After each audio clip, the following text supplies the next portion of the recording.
beberapa kegiatan itu bisa dikonversikan ke kegiatan atau mata kuliah akademik. Sehingga dia dengan satu kegiatan di luar kelas, dia sudah bisa mengganti kegiatan yang ada di kelas. Yang sangat penting adalah kita memahami apa sebenarnya dua aspek ini, akademik dan non-akademik. Kalau kita memahami betul, maka mahasiswa itu akan punya strategic planning sejak awal. Jadi tidak boleh ada dikotomi bahwa akademik sendiri, non-akademik sendiri. Dua-duanya harus jalan.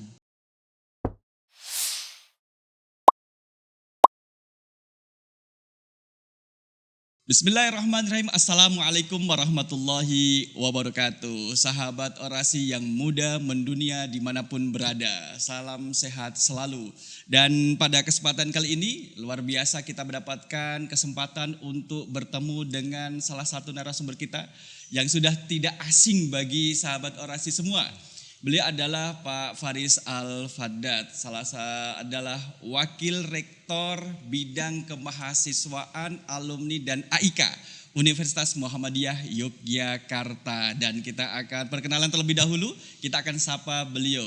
Assalamualaikum warahmatullahi wabarakatuh. Waalaikumsalam warahmatullahi wabarakatuh. Apa kabar Pak Faris? Alhamdulillah baik, terima kasih. Masih terlihat sehat, Alhamdulillah. muda, Ya. energik, Baru selesai inovatif. senam ini. Baru Pagi selesai tadi, senam. Ya, sahabat orasi, bahwa setiap Sabtu pagi di Universitas Muhammadiyah Yogyakarta ada senam bersama. Betul. Dan pada kesempatan kali ini Pak Faris sudah mengikuti dan saya juga mengikuti dari jauh. Terima kasih sudah diundang di Orasi. Ini acara yang keren ya. Sukses untuk Orasi. Terima kasih. Untuk LPPI dan untuk Tamir. Terima kasih atas tahniahnya, dan juga ini juga tersenggara atas kontribusi dan dukungan juga dari Universitas Muhammadiyah Yogyakarta. Dalam hal ini bahwa Orasi juga di bawah pembinaan Pak Faris selaku Wakil Rektor Kemahasiswaan Alumni dan juga AIK. Nah, kita mau bincang-bincang terkait dengan akademik dan prestasi mahasiswa nih Pak Faris. Boleh. Di UMY ya. Kita ini sudah masuk di tahun baru. Sekarang ini adalah tahun 2023. Tentunya kalau kita lihat ada tantangan-tantangan baru bagi mahasiswa UMY menghadapi tahun baru dengan tambahnya semester, tambahnya kegiatan, semangat organisasi dan sebagainya. Bagaimana pandangan Pak Faris terkait dengan tantangan yang dihadapi oleh mahasiswa untuk tahun baru ini? Baik, ya ini tahun baru, tantangan baru ya, sahabat Orasi. Sebelum saya jawab itu, jadi biasanya kalau di kampus kita mengenal 3 tipe mahasiswa ya. Nah ini nanti kaitannya dengan tantangannya. Iya. Ya pertama mahasiswa yang dari kos kuliah saja begitu ya, bolak-balik kos kuliah itu saja. Jadi mungkin tantangannya tidak terlalu besar ya. Tapi ada model yang kedua yang dia organisasi dan juga kuliah. Nah ini tantangan yang paling berat di sini. Yang ketiga organisasi saja tapi tidak kuliah. nanti mahasiswa akan melihat dirinya di mana ya. Nah terkait tantangan tadi, memang tantangan terberat itu bagaimana memanage ya, mengkombinasikan, membuat itu balance bahwa akademik penting tapi tidak menjadi jaminan, sehingga perlu yang kedua yaitu non akademik, ya aktivitas di luar kelas. Dua-duanya ini sangat penting. Nah membina dua kegiatan ini dengan baik itu yang saya kira akan menjadi tantangan. Setiap tahun tantangannya pasti akan menghadapi dua ini. Ya. Nah nanti manage waktunya itu. Oh, manajemen waktunya, kembali pada manajemen waktunya. Kalau tadi yang sampaikan Pak Faris, kita mengenal ada kura-kura. Mahasiswa kuliah rapat. Jadi kalau nggak kuliah ya dia rapat gitu. Tidak ada di kelas berarti dia sedang rapat. Ada yang mahasiswa yang kupu-kupu. kuliah pulang. Betul, mungkin dia study oriented tadi. Dia kalau habis kuliah ya pulang gitu. Dia tidak belok-belok. Kemudian apa lagi? Kunang-kunang. Mahasiswa kuliah nongkrong. Nah yang nongkrong. yang terakhir nongkrong. Dan waktunya dihabiskan dengan nongkrong. Dan ini menarik untuk sahabat orasi semuanya, bahwa memang manajemen waktu itu menjadi penting karena waktunya adalah terbatas. Ada konsekuensi tidak Pak Faris kalau misalkan mahasiswa itu lost control dengan waktu perkuliahannya? Sebenarnya tergantung, sangat terkait dengan untuk apa waktu di luar kuliah itu ya. Jadi memang berbagai kegiatan di UMY itu sudah difasilitasi dengan sangat baik jika mahasiswa aktif di organisasi, aktif di kegiatan kompetisi, aktif di kegiatan rekognisi, maka dia sebenarnya memiliki kemudahan untuk mengatur waktu kuliah. Artinya izin itu dipermudahkan. Bahkan beberapa kegiatan itu bisa dikonversikan ke kegiatan atau mata kuliah akademik. Sehingga dia dengan satu kegiatan di luar kelas, dia sudah bisa mengganti kegiatan yang ada di kelas. Satu contoh, Muktamar Muhammadiyah ya, kemarin sangat meriah di ya. Solo. Kalau teman-teman lihat pembukaannya itu sangat mewah. Itu penampilan musiknya itu adalah orkestra. Orkestranya dari mana? Dari UMY. Luar biasa. Itu ratusan mahasiswa yang ikut tampil di kegiatan muktamar, paduan suara, drum corps ya, kemudian juga orkestra. Nah mereka latihan 6 bulan. 6 bulan untuk mempersiapkan satu hari tampil saja. Bukan satu hari, 15 menit. 15 menit. Lebih sedikit. Nah, iya, jadi 6 bulan lebih ya. Jadi kalau saya perhatikan di sportorium itu drum corps itu latihan sampai malam ya. Kemudian juga orkestra juga demikian di sudut-sudut Air Fahrudin itu juga latihan mereka. Nah ternyata itu tidak sia-sia. Kenapa? Karena kita memberi nilai kepada adik-adik mahasiswa ini yang semua yang ikut muktamar itu setara dengan KKN. Jadi mereka jadi mereka tidak perlu ikut KKN. Bahkan yang semester 2, semester 3 yang sudah ikut itu dia sudah punya kartu KKN. Sertifikat KKN. Jadi besok kalau dia sudah semester 5 minimal atau semester 7, dia tinggal kein KKN, dia sudah punya. Luar dia tidak biasa. ikut, dia tidak perlu ikut. Ini KKN. apresiasi dari universitas. Betul, ini apresiasi dari kita untuk menghargai bahwa kegiatan di luar kelas itu sangat penting. Nah ini kaitannya nanti dengan kenapa sih kok kita memberi penghargaan itu ya. Betul. Ya. Dan berarti penghargaan yang luar biasa kepada Sivitas Akademika. Ya. Oleh karena itulah kadang mahasiswa begini Pak Faris. Karena mereka lagi nikmat organisasi, tahu-tahunya sudah semester 7. Dan dia belum seminar proposal. Dan juga kemudian terus nanti ada tahapan akan ada ancaman dalam tanda kutip ada DO. Nah, itu gimana strateginya bagi organisator? Betul, ini betul Ustaz. Memang sangat banyak mahasiswa yang lost ya. Dia aktif di organisasi kemudian baru sadar ternyata sudah semester 9. Nah, ini kembali bagi mahasiswa yang sudah semester akhir, tidak ada kata terlambat ya. Bagi yang semester awal-awal, nah ini yang perlu diperhatikan bahwa yang sangat penting adalah kita memahami apa sebenarnya dua aspek ini, akademik dan non-akademik. Kalau kita memahami betul, maka mahasiswa itu akan punya strategic planning sejak awal. Jadi tidak boleh ada dikotomi bahwa akademik sendiri, non-akademik sendiri. Dua-duanya harus jalan. Kenapa? Karena kaitannya dengan apa yang akan dituju oleh mahasiswa.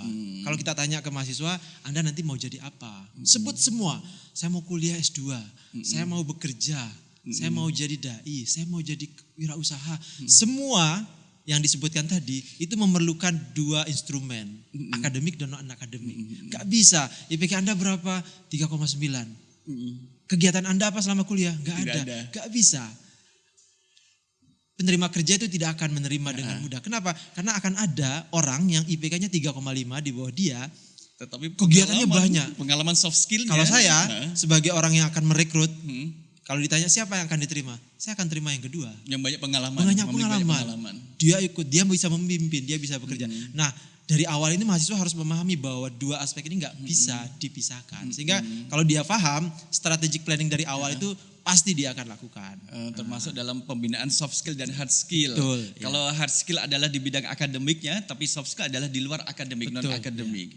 Sehingga UMJ sendiri sudah menyiapkan kegiatan yang berbasis soft skill kan ya Pak Faris? Ya. Jadi memang kegiatan di UMY ini sangat banyak.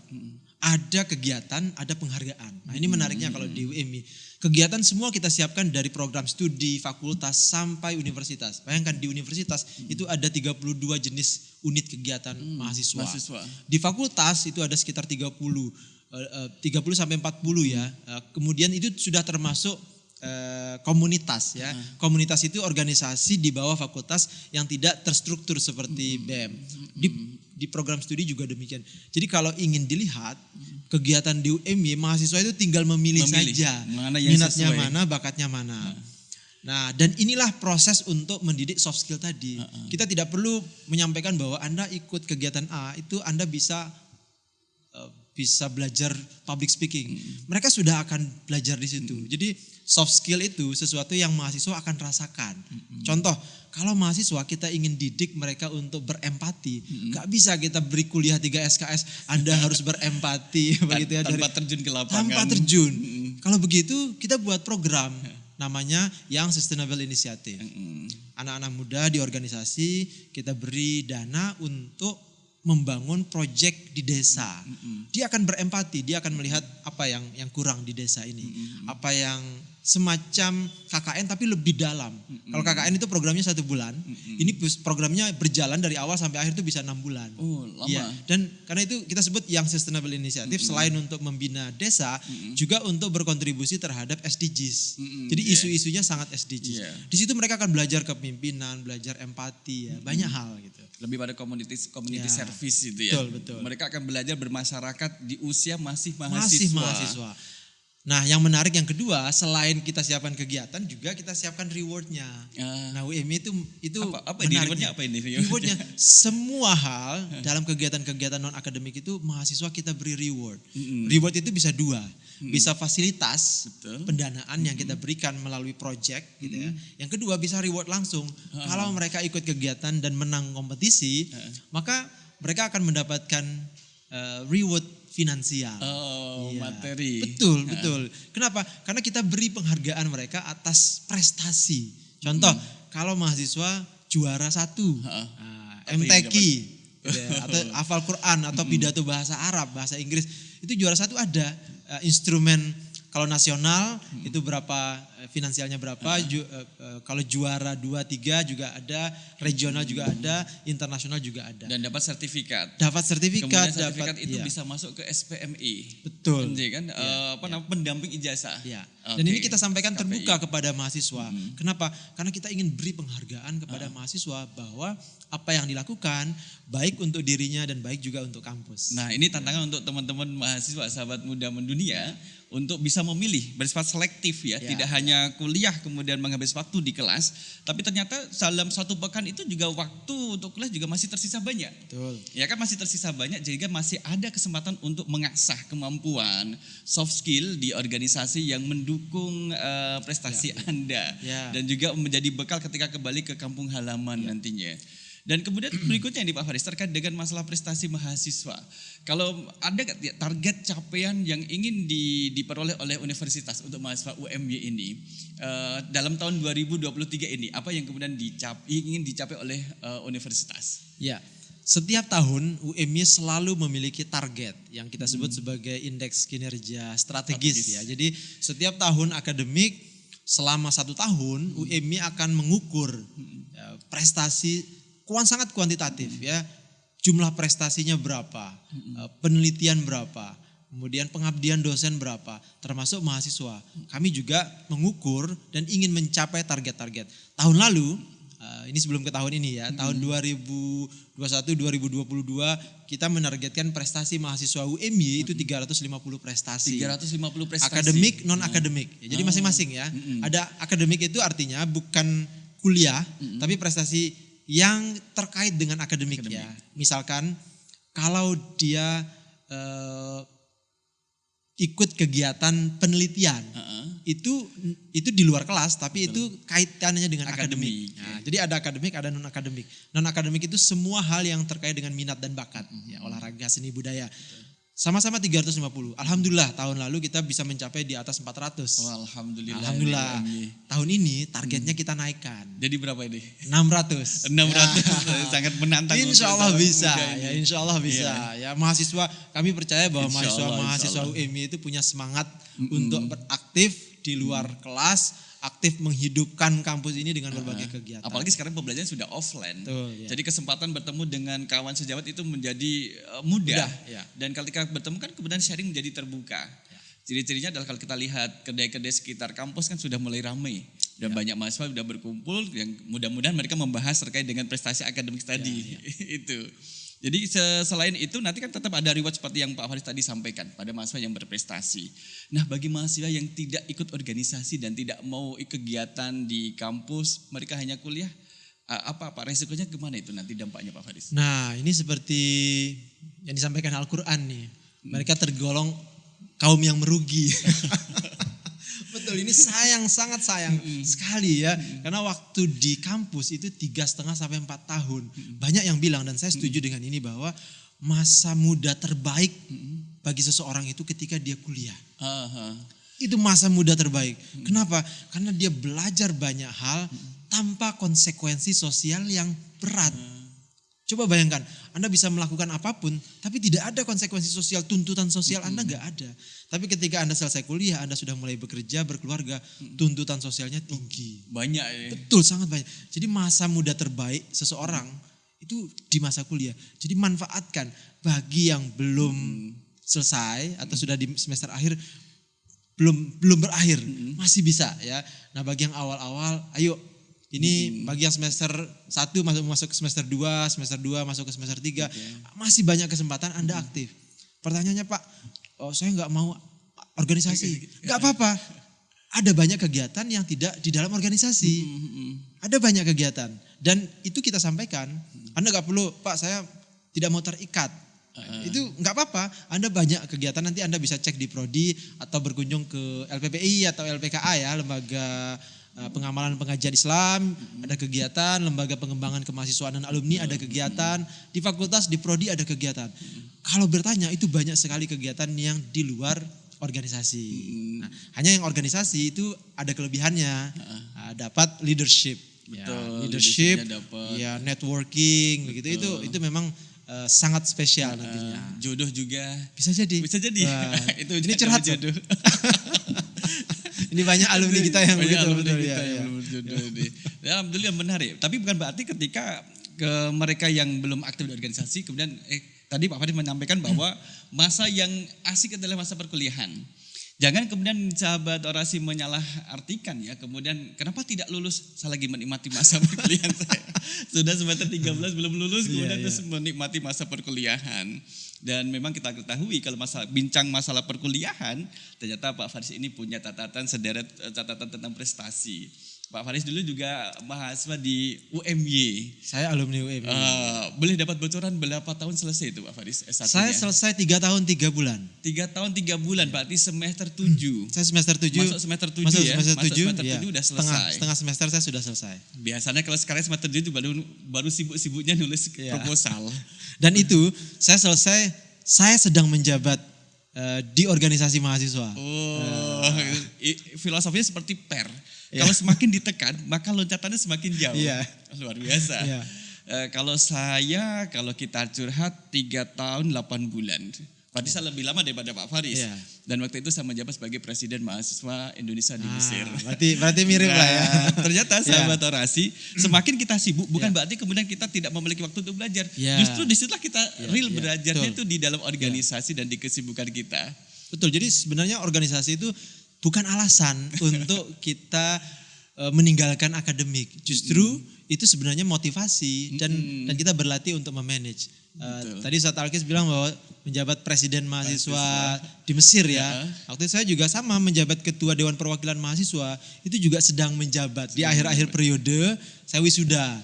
Jadi bisa selesailah dengan baik begitu ya. Betul. Dan insya Allah saya yakin banyak sekali alumni kita itu yang sudah menunjukkan itu. Organisasi bukan hambatan, justru berkontribusi untuk membuat kita itu lebih disiplin ya. Networkingnya luas sehingga kita bisa juga memanage waktu.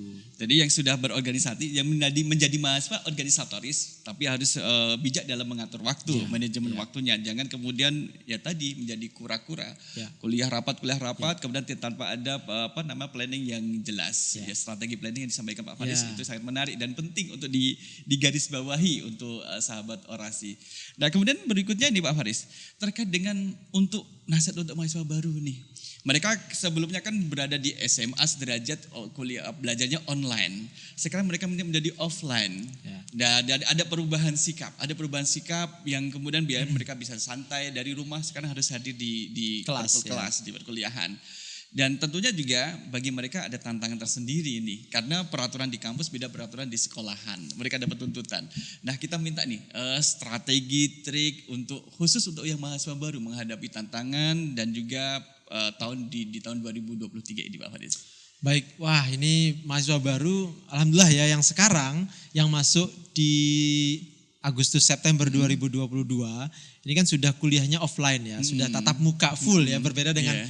dua angkatan sebelumnya ya.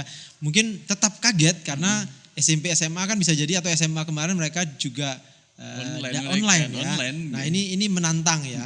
Nah alhamdulillahnya sebelum saya ke strategi ya, UMY sudah mengakomodasi hal itu bahwa perkuliahan kita itu tatap muka tapi juga diberi kesempatan untuk blended ya. Jadi 4 atau 6 pertemuan itu dibolehkan online dan alhamdulillah ini beberapa dosen juga sudah mengkombinasikan itu sehingga mahasiswa juga sudah memahami bahwa ada tatap muka, ada yang online. Nah, bagaimana strateginya? Nah, ini yang saya kira juga sangat penting bagi mahasiswa baru. Jadi ingat kalau tadi kita bicara tentang memanage waktu, organisasi akademik. Nah, sekarang bagaimana akademik? Kembali lagi bahwa Anda harus memahami semua hal di mata kuliah Anda sebelum kuliah. Nah, sekarang mau masuk semester 2 ya bagi mahasiswa angkatan 2022. Nah, saya kira sebelum masuk nanti Anda harus lihat dulu nih semua mata kuliah. Meskipun tidak tahu itu apa, tapi itu kan dosen nanti akan memberikan silabus dan lain-lain. Itu akan sangat saving times ya. Jadi seminggu sebelum kuliah kalau Anda mereview semua mata kuliah yang akan Anda ikuti, itu akan memudahkan Anda start lebih awal. Lebih siap. Kalau lebih siap lebih awal, ketika ada kegiatan di luar kelas, itu juga akan lebih siap. Jadi nggak akan keteteran. Jadi sudah siap 1 minggu sebelum kuliah, sudah tahu mata kuliahnya. Nah ketika ada organisasi, dia sudah bisa mengatur nih mana mata kuliah tertentu, mata kuliah A gitu ya, misalkan akidah al-Islam, dia sudah tahu apa yang akan dipelajari, materinya, bukunya sudah ada. Betul. Sehingga referensinya sudah disebutkan. sudah ada. Jadi tidak buru-buru ketika akan kuliah.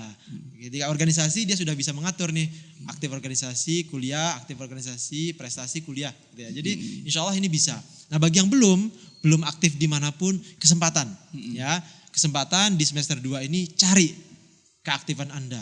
Kalau belum tahu pasti ada. Oh ada, pasti ada. Kalau mau berusaha betul, bisa. pasti ada. Ya. Apalagi sama mahasiswa memiliki DPA.